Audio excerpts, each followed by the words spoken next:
Next part, last পোরশনে আমরা complete করেছি liquidity ratio. এইবার আমরা করছি সলভেন্সি রেশিও। সলভেন্সি টেস্ট, কি টেস্ট? Solvency test. বলছে these ratios measure solvency position, that is long term debt paying capacity of the fund. Long term debt paying capacity of the fund. The knowledge of solvency position is very significant as it indicates the portion of assets available to the providers of fixed income bearing capital like debenture, term loan, etc., and should cash generating the capacity of the fund declines. তার মানে খুব easily বলতে গেলে long term আমরা কতখানি বিজনেসের ডেটটাকে meet up করতে পারবো। কারণ লং রানে আমার বিজনেসে কি থাকছে? লং রানে আমার বিজনেসে থাকছে অ্যাসেটস এবং লং রানে আমার বিজনেসে থাকছে লায়াবিলিটি। বাট কি ধরনের লায়াবিলিটি? খুব ভালো করে বোঝো, আমার বিজনেসে ক্যাপিটাল আর আমার বিজনেসের অ্যাসেট, এই দুটোর মধ্যে তফাৎ আছে। তফাৎটা হলো ক্যাপিটালটার ওনার বিজনেস নয়, কারণ বিজনেস আর বিজনেসের মালিক সেপারেট লিগ্যাল আইডেন্টিটিতে বিশ্বাস করে। ক্যাপিটালটা মালিকের, ক্যাপিটালটা বিজনেসের নয়। মালিক ক্যাপিটালটা বিজনেসে ইনভেস্ট করেছে, বিজনেসের কাছে মালিক যে কোনো মুহূর্তে ক্যাপিটালটাকে চেয়ে পাঠাবে, যে কোনো মুহূর্তে, এবং বিজনেস সেই সময় ক্যাপিটালটা দিতে বাধ্য, না দিলে হবে না। তাই জন্যই কিন্তু ক্যাপিটাল বিজনেসের লায়াবিলিটি। বাট দ্য অ্যাসেটস, এই অ্যাসেটস এর প্রত্যেকটা অ্যাসেটের মালিক হচ্ছে বিজনেস নিজেই, তাই জন্য এর অ্যাসেট। তাই লং টার্মে কি হয় যে বিজনেসকে চেক করা হয় যে বিজনেসের এই ক্যাপিটালটাকে মিট আপ করার জন্য বিজনেসে কতটা অ্যাসেট বেঁচে আছে। যদি আমি একটা বিজনেসে as a share holder invest করি, তাহলে আমার টাকাটা অ্যাজ আ ক্যাপিটাল বিজনেসের মধ্যে থাকবে। তো আমি বিজনেসের সলভেন্সিটা অবশ্যই চেক করব যে বিজনেস এই লং টার্ম কতখানি সলভেন্ট, বিজনেসের কতখানি ফিক্সড অ্যাসেট রয়েছে, তার রেসপেক্টে বিজনেসের ক্যাপিটাল কতখানি রয়েছে। কারণ বিজনেস যখন ইন ফিউচার লিকুইডেশনে যাবে, মানে বিজনেসটা উঠে যাচ্ছে বা বিজনেসটা বেচে দেওয়া হচ্ছে, তখন এনসিএলটি তে গেলে বিজনেসের যে ফিক্সড অ্যাসেট গুলো আছে সেই অ্যাসেট গুলোকে বেচে দেওয়া হবে, অকশন হবে, নিলাম হবে, নিলাম হয়ে হয়ে টাকা আসবে। সেই টাকাগুলো থেকে আমরা কি করব? এই ক্যাপিটালকে মিট আপ করব। তাহলে আমাকে আমার সিকিউরিটি বুঝতে গেলে আগে আমাকে সলভেন্সি টেস্ট করতে হবে। তো সেই সলভেন্সি টেস্ট যদি আমি করি, তাহলে আমার খুব ইম্পর্টেন্ট কোন কোন রেশিও আসবে? আমার খুব ইম্পর্টেন্ট রেশিওর মধ্যে প্রথম আসবে debt equity ratio. Debt equity ratio. Next আসবে ক্যাপিটাল গিয়ারিং রেশিও। থার্ড আসবে ইন্টারেস্ট কভারেজ রেশিও।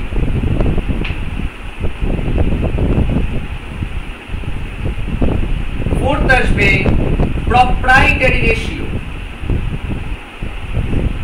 প্রপ্রাইটার মানে কারা? যারা বিজনেসের মালিক, প্রপ্রাইটারি রেশিও।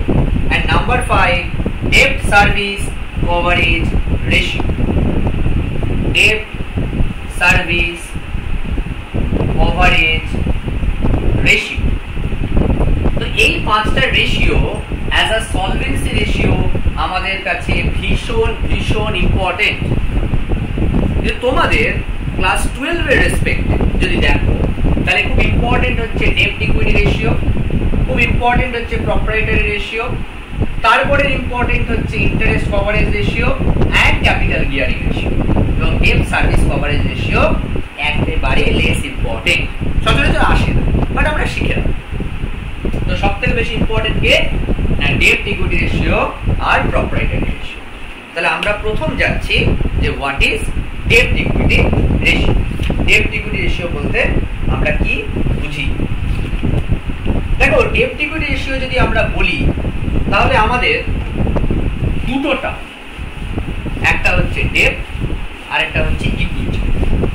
ডেপ্ট ইকুইটি রেশিও বলতে আমরা যেটা বুঝি সেটা আমাদের কাছে দুটোটা, ডেপ্ট ইকুইটি। এটা কি? এটা হলো, ধরো এটা আমার একটা বিজনেসের লায়াবিলিটি সাইড, এটা একটা বিজনেসের লায়াবিলিটি সাইড। বিজনেসের লায়াবিলিটি সাইডে কিন্তু দুটো জিনিস থাকে, উপরে থাকে equity share capital, preference share capital, reserve and surplus, profit and loss statement. এই পোরশনটাকে নিয়ে equity share capital, preference share capital, reserve and surplus, profit and loss, এই পোরশনটাকে বলা হয় ইকুইটি। আর নিচের পোরশনটায় কি থাকে? থাকে current liability and non current liability.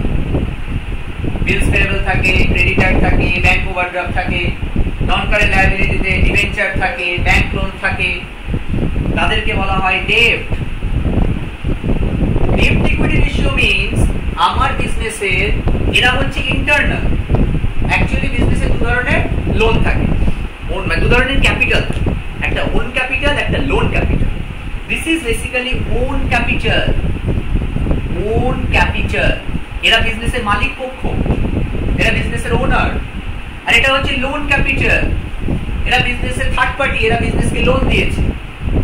Business এদেরকে একটা টাইম অন্তর একটা ইন্টারেস্ট পে করে দেয়, ডিবেঞ্চারে ইন্টারেস্ট দেয়, লোনে ইন্টারেস্ট দেয়, ওটা দিতে তারা বাধ্য, ওটা তারা দিতে বাধ্য। Interest charge against profit, but dividend appropriation of profit. Profit হলে সবাইকে দেওয়ার পরে থাকলে তবে শেয়ার হোল্ডার ডিভিডেন্ড পাবে, নাহলে পাবে না। বাট এদেরকে দিতেই হবে। ধরো তোমার গ্রস লস এসেছে, তা সত্ত্বেও তোমাকে নেট প্রফিট আসবে না। গ্রস লস এসেছে ট্রেডিং এ, তারপরেও তোমাকে পিএলএ টু লোন দিতে হবে, দিয়ে হয়তো তোমার দেখা গেল নেট লস এলো, but you have to pay. This is bound, it's a compulsory obligation. তোমাকে ট্যাক্স পেমেন্ট করতেই হবে গভর্নমেন্টকে। বাট এখানে প্রফিট হলে তবেই আসবে। তো একটা বিজনেসে এদের দুজনের মধ্যে কি সম্পর্ক? যে টোটাল যে থোক টাকাটা দেখাচ্ছে, টোটাল লায়াবিলিটি, সেই টোটাল লায়াবিলিটির মধ্যে ডেপ্ট কতটা, ইকুইটি কতটা, ডেপ্ট কতটা, ইকুইটি কতটা। এই ডেপ্ট ইকুইটির মধ্যে রিলেশনটাই বা কত, রেশিওটাই বা কত, দ্যাট ইজ ডেপ্ট ইকুইটি রেশিও। কিছুই না। ডেপ্ট ইকুইটি রেশিও ফর্মুলা লিখবে, লং টার্ম ডেপ্ট বাই শেয়ার হোল্ডার্স ফান্ড। এইবার অনেকে লং টার্ম ডেপ্টটাকে টোটাল ডেপ্টও করে, কোনো অসুবিধা নেই, করতেই পারো, বোথ আর কারেক্ট। লং টার্ম ডেপ্ট মানে শুধুমাত্র long term liability, non current liability, that is long term ডেপ্ট। আর টোটাল ডেপ্ট মানে long term liability plus current liability, non current liability plus current liability, মানে long term ডেপ্ট plus short term ডেপ্ট। আর share holders fund মানে এই উপরের portion, equity share capital plus preference share capital plus reserves and surplus. This is debt equity ratio. Is it clear to all of you? Fine. Next, capital gearing ratio. Less important but important, because as a finance student তোমাদের সবটাই জেনে রাখা উচিত। Capital gearing ratio. Capital gearing ratio. What is the formula? The formula is that preference share capital plus debenture plus long term debt divided by equity shareholders fund, মানে equity share capital.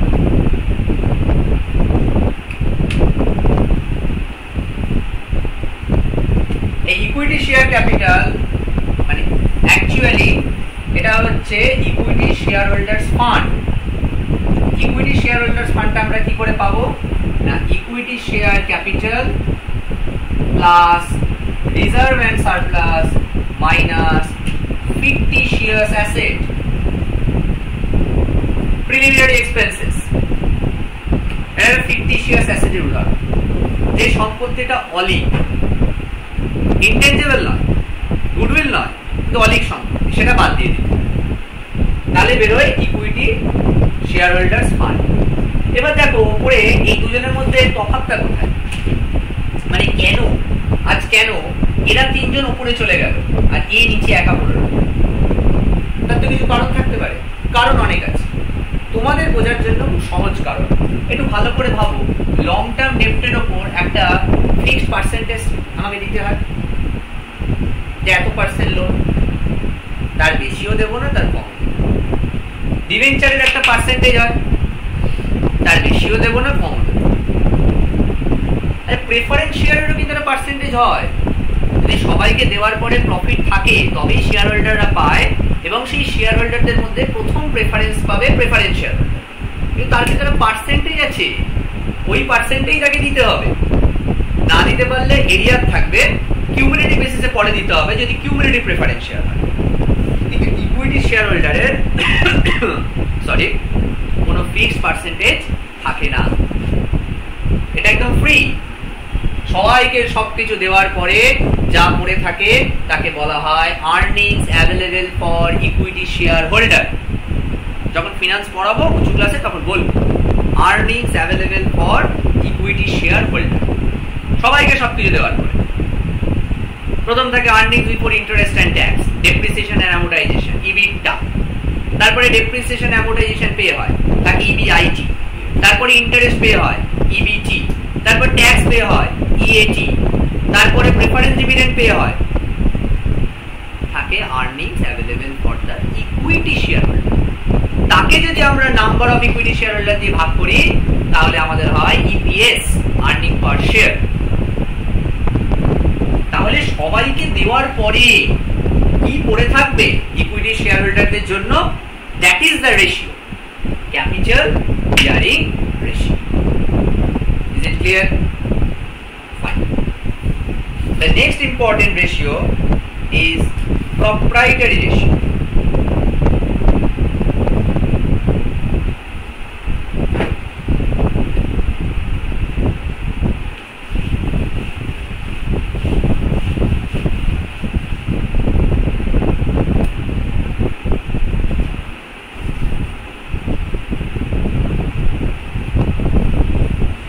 Proprietary ratio.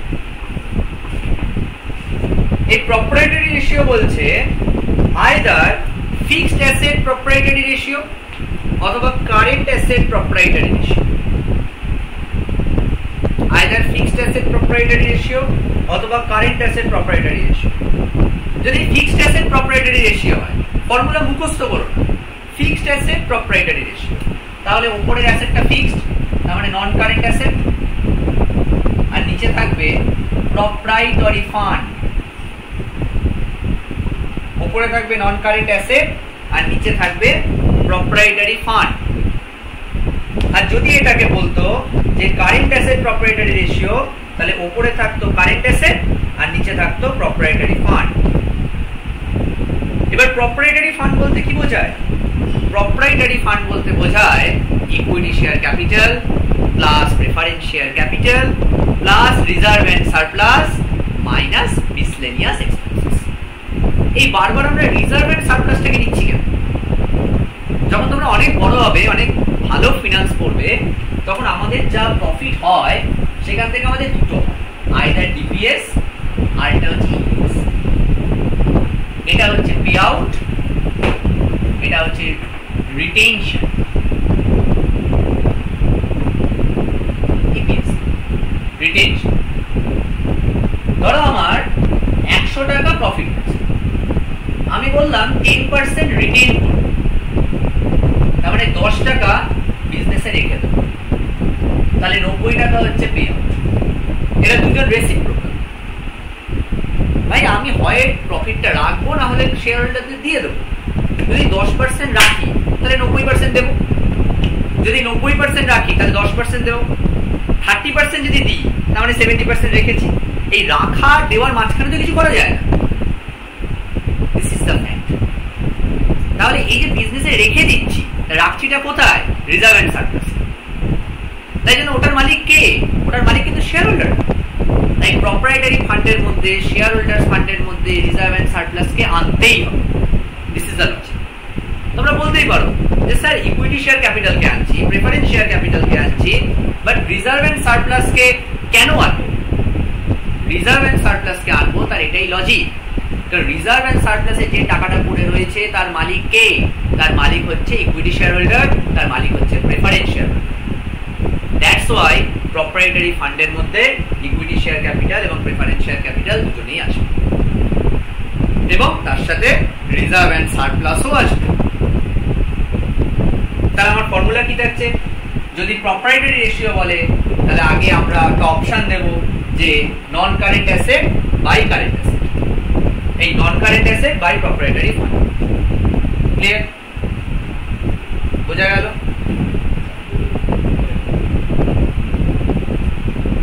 এই অবধি clear? Yes or no?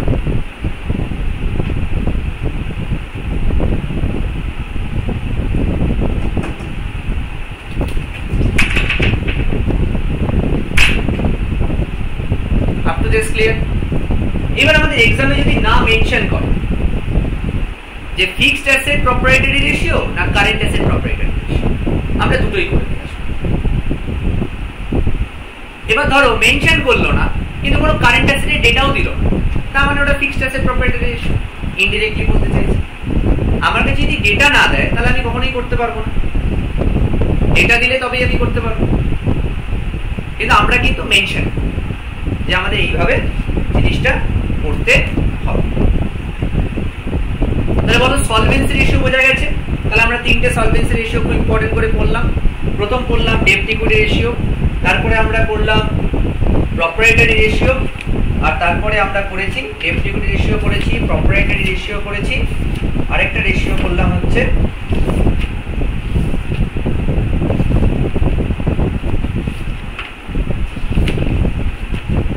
সলভেন্সিতে আমরা তিনটের উপর focus করেছি, date equity করেছি, capital gearing করেছি, আর প্রপার্টারি ratio করেছি। আরেকটা ইম্পর্টেন্ট রেশিও আমাদের কাছে রয়েছে যেটা কিনা interest coverage ratio. Interest coverage ratio, interest coverage ratio কি? ফর্মুলা হলো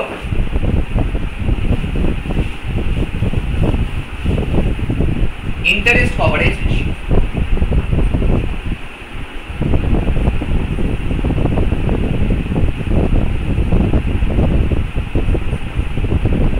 ফর্মুলা হচ্ছে earnings before interest and tax, EBIT। এক্ষুনি শব্দটা বলেছি, earnings before interest and tax, মানে আমার ট্যাক্স আর ইন্টারেস্ট পে করার আগের মুহূর্ত অবধি profit, divided by annual interest charges.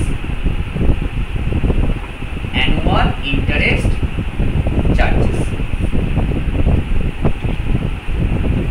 এবার আমাকে একটা অঙ্ক দিয়ে দেবে, অঙ্ক দিয়ে দিয়ে আমাকে বলবে যে তুমি ক্যালকুলেট করো যে ইন্টারেস্ট কভারেজ রেশিও কত। আমরা ইজিলি ভাবে করতে পারবো। দেখি আমরা একটা অঙ্ক দেখি।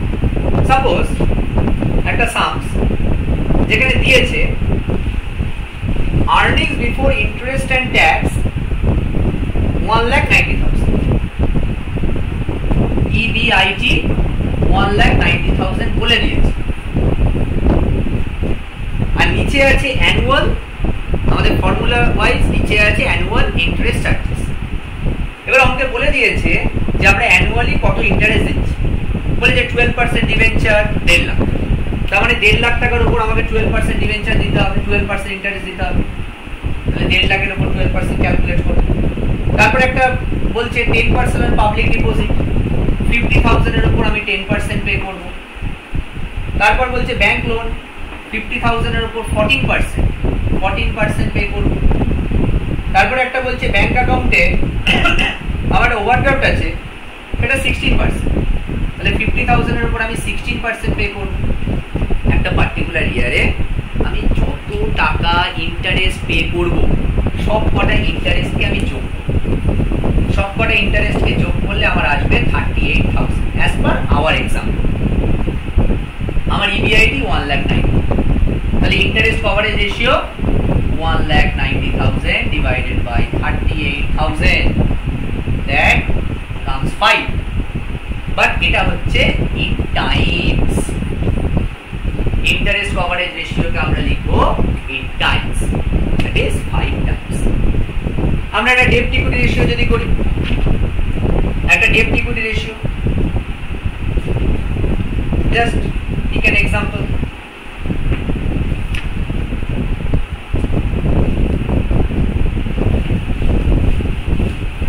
ধরো কোন একটা অঙ্কে বললো লং টার্ম ডেট, জাস্ট একটা এক্সাম্পল নিচ্ছি, 5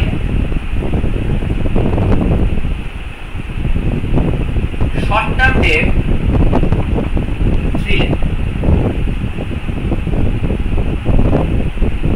টোটাল অ্যাসেট, একটু ঘুরিয়ে দিচ্ছি, total asset 15 lakh. Debt equity ratio বার করো। ডেট ইকুইটির ফর্মুলা টোটাল ডেট বা লং টার্ম ডেট, আমি লং টার্ম ডেট কি ধরছি, divided by share holders fund. এবার দ্য কোশ্চেন ইজ দ্যাট আমার লং টার্ম ডেট দেওয়া আছে 5 লাখ, কিন্তু আমার শেয়ার হোল্ডার্স ফান্ড দেওয়া নেই, টোটাল অ্যাসেট দেওয়া আছে। Ratio, accounting ratio is a mathematical জাগলার।